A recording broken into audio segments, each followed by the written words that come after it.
असा आहे, याचा महाराष्ट्राच्या राजकारणाशी संबंध नाही आणि महाराष्ट्राच्या राजकारणाचा चंद्रपूरशी संबंध नसतो. चंद्रपूरच्या जनतेचे हित लक्षात घेऊन दोघांनाही बहुमत नव्हतं. जो प्रयत्न करेल त्याचा महापौर हा विषय होता. काँग्रेसलाही काहीही 34 काही नगरसेवक त्यांच्या आले नव्हते.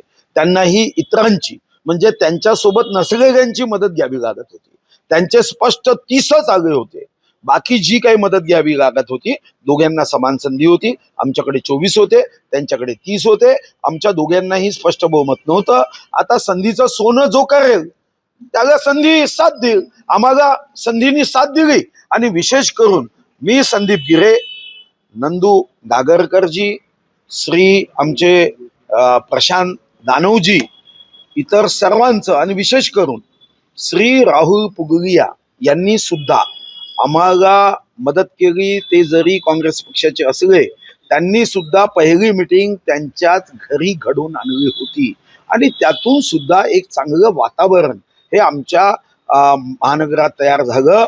आणि त्यांनी सुद्धा अपेक्षा एवढी व्यक्त केली की आमचं कुटुंब हे इतक्या वर्ष जरी काँग्रेसचं असलं तरी जो विकास आम्हाला चंद्रपूरमध्ये हवा आहे तो तुम्हीच करू शकाल हा विश्वास आम्हाला आहे.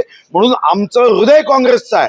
पण या महापौराच्या संदर्भातली मदत मात्र आम्ही तुम्हाला चंद्रपूरमध्ये तुमचे काल फ्लेक्स झळकले, चाणक्य, किंगमेकर, या सगळ्या याच्या मागे तुम्ही होते हे माहित आहे नाही. प्रश्न चाणक्य किंवा किंगमेकर हा विषय नाही. कार्यकर्त्यांना आनंद होतो. कार्यकर्त्यांना हारी हुई बाजी जो जीतता है असं त्यांना वाटतं आणि म्हणून मग ते प्रेमाने लावतात. आणि तुम्हालाही माहित आहे की चंद्रपूर शहरामध्ये आता भाजपमध्ये सुद्धा 2 गट आहे.